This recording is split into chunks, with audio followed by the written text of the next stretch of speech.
बिस्मिल्लाहिर्रहमानिर्रहीम।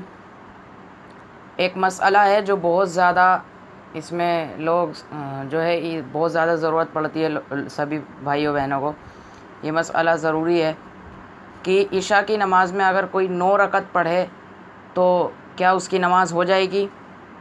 बाकी की जो सुन्नत है, नवाफिल हैं, जैसा कि इशा की नमाज़ में पूरी 17 रकतें होती हैं, तो अगर कोई 9 पढ़ ले तो क्या उसकी नमाज़ इशा की हो जाएगी या नहीं हो जाएगी, इस बारे में सब सही से समझ लें।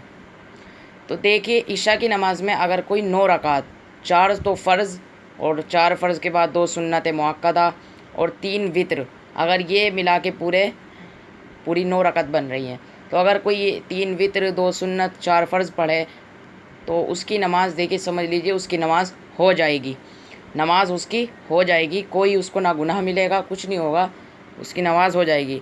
अलबत्ता जो 4 फ़र्ज़ से पहले 4 सुन्नत है वो गैर मुअक्कदा है, कोई पढ़ ले तो सवाब है, ना पढ़े गुनाह नहीं है।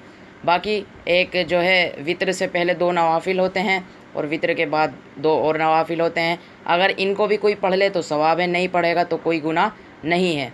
तो अगर कोई जो है इशा की नमाज़ में 9 रकत पढ़ता है, 11 पढ़ता है, तो नमाज़ हो जाएगी उसकी, कोई गुनाह नहीं मिलेगा। तो देखिए, जितना इशा की नमाज़ में जितना आप पढ़ेंगे उतना सवाब मिलेगा। 17 पूरी, अगर आप पूरी 17 रकत पढ़ते हैं इशा की नमाज़ में तो आपको सवाब ज़्यादा मिलेगा। लेकिन अगर कोई 9 रकत पढ़ लेता है इशा की नमाज़ में तो उसकी भी नमाज़ हो जाएगी। अलबत्ता वित्र की नमाज़ जो है इशा की नमाज़ से इसीलिए जोड़ी जाती है क्योंकि रात में ना उठने का डर होता है कि रात में आँख ना खुले, तो इसलिए वित्र पहले पढ़ लेनी चाहिए, वरना वित्र का इशा से कोई ताल्लुक़ नहीं है। वित्र एक अलग नमाज है जो रात के तिहाई हिस्से में पढ़ी जाती है, लेकिन ना उठने के डर से कि आँख लग जाए तो उठ ना पाए, तो इसलिए वित्र को इशा में पढ़ लिया जाता है, तो सोने से पहले पढ़ लिया जाता है।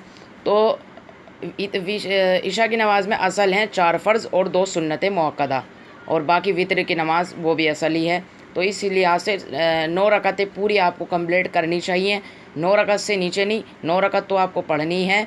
बाकी 9 रकत के अलावा कोई ज़्यादा पढ़ता है तो सवाब है, नहीं पढ़ेगा कोई गुनाह नहीं है। उम्मीद है आपको समझ में आ गया होगा।